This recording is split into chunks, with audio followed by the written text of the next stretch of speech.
আপনার জিয়াউর রহমান কীভাবে এই পার্টিটা গঠন করছে এবং আপনার দলটাই এই দেশে গণতন্ত্রকে সর্বনাশ করছে, কতগুলো পার্টিতে হত্যা করছে, এটা উনি জানে।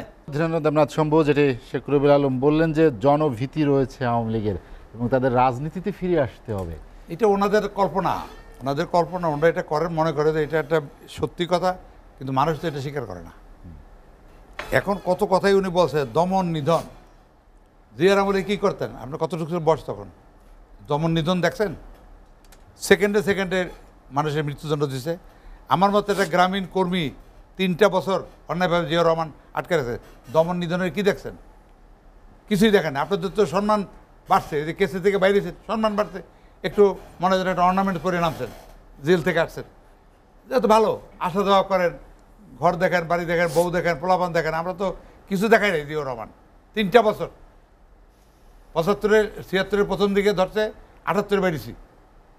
তো এগুলো তো আপনারা মনে নাই আপনাদের, আপনার সাথে যা এখান থেকে এখন শিখিয়ে দেয় এগুলোই বলেন, শিখবেন আপনি ইতিহাসের কাছ থেকে। আপনি তো যখন রাজনীতি করেন, আপনাকে টোটাল এই দেশে স্বাধীনতার পর আপনার জিয়াউর রহমান কীভাবে এই পার্টিটা গঠন করছে, কাদেরকে নিয়ে পার্টি করছে, কী নীতির মাধ্যমে সে দেশটা চালাইছে, এগুলো আপনাকে জানতে হবে। এবং আপনার দলটাই এই দেশে গণতন্ত্রকে সর্বনাশ করছে। জাতির পিতাকে হত্যা করার পরে আর থাকে গণতন্ত্র আর তো রইল না, তখন তো সামরিক শাসনরাষ্ট্র। এবং তিনি আস্তে আস্তে এমন কৌশলে, জিয়াউর রহমান কিন্তু খুব কৌশলী লোক ছিল, উনি মুস্তাকের দিয়ে সব আকাম করাইয়া তারপরে মুস্তাকের বেরিয়ে দিল। এই তো জিনিসটা তো উনি সব করছে, কারণ ওনার আমলেই এই যে আপনার ইসে বঙ্গবন্ধুর হত্যার বিচার করা যাবে না এই আইনটা পাশ হইল, ইনডেমনিটি। ওনার আমলেই সমস্ত অপরাধী যারা খুনি তাদেরকে পার্লামেন্টে আসে। এই জিয়াউর রহমানই এইদেরকে সম্মানের সঙ্গে বিদেশে দূতাবাসে চাকরি দিয়েছে, আজ পর্যন্ত সেই সমস্ত অনেক সেখানে বিদেশে এখনও আছে। এই কথাগুলো বলে তো রবিউল আলম সাহেব, আপনি তো এটা নগদের কথা বলতে চান, আপনাকে তো নিজেকে চিনতে হবে। আপনি নিজেকেই চেনেন না। আপনারা জিয়াউর রহমানকে গর্ব করেন, জিয়া কথা আপনারা পড়েন না, জিয়া কথা জানেন না, জিয়াকে স্টাডি করেন আপনারা, জিয়ার জীবন পড়ছেন, জিয়া কী করছে রাজনীতিতে, কী করে নাই। আমার কথা হচ্ছে যে একটা জাতীয়তাবাদী দল করেছে। কী জাতীয়তাবাদী দল? একটা জাতীয়তাবাদের ভিত্তিতে স্বাধীন হলো বাঙালি। আমরা বাঙালিদের জন্য ভিন্ন রাষ্ট্র চাই, কিন্তু পরবর্তীকালে প্যাচটা লাগাইলেও কিন্তু সেটা আমরাই নিষ্পত্তি করছি। সেখানে বলা হয়েছে যে আমরা জাতি হিসেবে বাঙালি, কিন্তু as citizen we are Bangladeshi. তো বাঙালি আর বাংলাদেশের মধ্যে কোনো ডিফারেন্স নাই। তো সেখানে এই সমস্ত আমরা দেখেন, এই যে নির্বাচন বর্জন করতে করতে কী হয়, এই সুপ্রিম কোর্ট বার দেখে যে সুপ্রিম কোর্ট বারে কিন্তু সুন্দর নির্বাচন হয়েছে। ভোট গণনার সময় একটা ঘটনা ঘটছে, সেটাকে আমরা কেউ সাপোর্ট করি, এবং এটা বিএনপিও সাপোর্ট করে না। আজকে সেই খোকন একটা ডেডিকেটেড নেতা, বিএনপির জয়েন্ট সেক্রেটারি, মূল পার্টি, তারা আজকে বহিষ্কার করে দেয়। কেন? তুমি নির্বাচনে জিতলা কেন?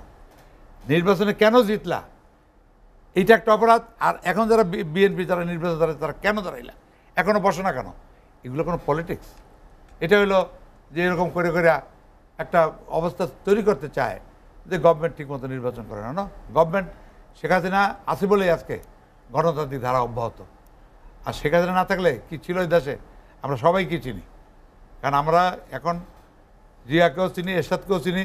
জিয়ার সঙ্গে আপনাদের কী সম্পর্ক ছিল, এরশাদের সঙ্গে আপনাদের কী সম্পর্ক, এগুলো তো মানুষ জানে। এবং এই যে 29টা বছর এই দেশটাকে সামরিক বুটের নিচে রাখছেন আপনারা বড় বড় কথা বলেন, গণতন্ত্রের কথা বলেন। আপনাদের জীবনে তো গণতন্ত্রই নেই, আপনার দলেও গণতন্ত্র নেই। আপনি দলের নেতা নির্বাচিত গণতন্ত্র, আপনাদের কোনো কনফিডেন্স আছে? আর আপনার গণতন্ত্র মানেন? আপনি তো গণতন্ত্রই মানেন না। যেখানে গণতন্ত্রে আপনাদের বলা আছে যে কোনো দুর্নীতিগ্রস্ত লোক বা সাজাপ্রাপ্ত হলে সে দল করতে পারবেন, আপনারা সেই দলের 2জন লোকের সেভাবে নেতা বানাই রেখে আপনার গণতান্ত্রিক দল। আপনারা আজ পর্যন্ত আপনারা এই যে জ্বালাও পোড়াও, দমন নিধন যেটা আপনি বলছেন, সেটা আপনার ব্যাপারে প্রযোজ্য হবে। আপনারা মানুষকে এই 13, 14, 15, 3টা বছর এই দেশের মানুষকে আপনারা জ্বালিয়ে পড়ে হত্যা করছেন খালেদা জিয়ার নেতৃত্বে। এবং সেই খালেদা জিয়ার অবরোধ এখনও কিন্তু আছে। অফিসিয়ালি কিন্তু এখন পর্যন্ত বিএনপি থেকে বলে নাই যে আমরা সেই অবরোধটা প্রত্যাহার করছি, কিন্তু করে নাই। এরপরে আপনার এই যে নগদে আপনার রেলগাড়ি পড়াইলেন, বাস পড়াইলেন, মানুষ মারলেন, এরপরে দমন নিধন। আর কি দমন নিধন? তো কিচ্ছু না। গেলেন আর আইলেন,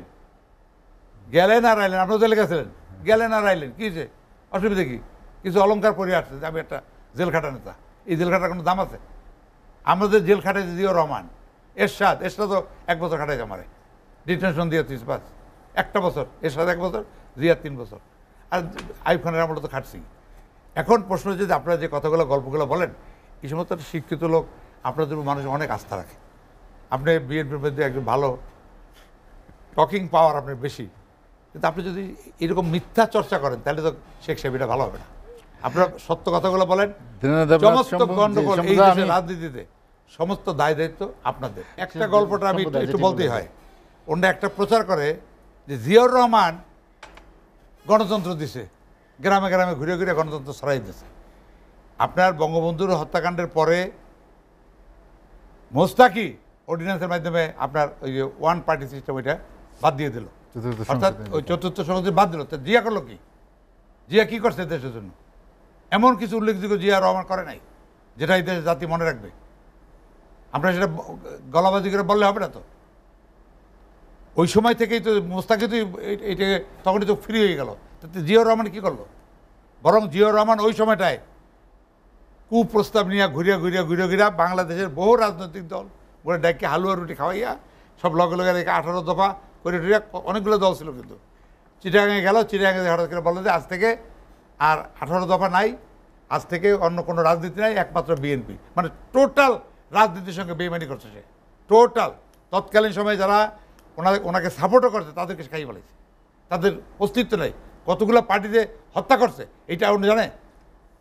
এবং এই যে আপনার এইভাবে তো তারা টোটাল জিনিসগুলোই তো নষ্ট করছে। তারা এদেশের স্বাভাবিক অবস্থাটাকে নষ্ট করছে। এরপরে যখন সেয়ানে চললো, জিয়ার ক্ষমতা আসলো, জিয়ার বিরুদ্ধে কারা লাগছিল? জিয়ার হত্যা করছে কারা? জিয়াকে কারা হত্যা করছে জানেন উনি? কেন জিয়া নিহত হইলেন? নিশ্চয়ই জানেন না। জিয়াকে যেমন উপরে ওঠেন, জিয়ার ওইগুলো বলতে হবে আপনাকে। আমি দেখেন এই যে আপনার উপজেলা নির্বাচনে কথাটা শুরু করছেন। উপজেলা কিন্তু আপনার বঙ্গবন্ধু যে গভর্নর করছিলেন জেলায় জেলায়, ওইটার একটা নকল করিয়া এরশাদ সাহেব একটু নিচে দিয়ে আবার উপজেলায় একটা অন্য একটা পরিষদ গঠন করলেন। ভালো কথা, কিন্তু ওনারা কিন্তু সেটা বাদ দিয়ে দিয়েছিলেন। বিএনপি কিন্তু সেটা বাদ দিয়েছিল। তখন আবার নেত্রী বলে যে ন, এই উপজেলাকে বাদ দেওয়া যাওয়া। তখন আমি এমপি, আমরাই সেটা পাশ করে যাওয়ার যে না, উপজেলা সিস্টেম থাকবে। কেন থাকবে? যেহেতু এটা ভালো। তা আমরা তো সেটা করছি, কিন্তু আপনারা তো এগুলো এখন ইতিহাস জানেন না, এগুলো তো বলেন না। বরং এখানে গণতান্ত্রিক ধারাটাকে স্থানীয় পরিষদ নির্বাচনে গণতান্ত্রিক ধারা অব্যাহত রাখার জন্য শেখ হাসিনার যে অবদান, সেটা তো আর কারো নাই। এখন কেউ বলতে পারবে না। আপনারা উপজেলায় ভেঙে দিচ্ছেন, আপনারা বিএনপি উপজেলায় রাখবে না।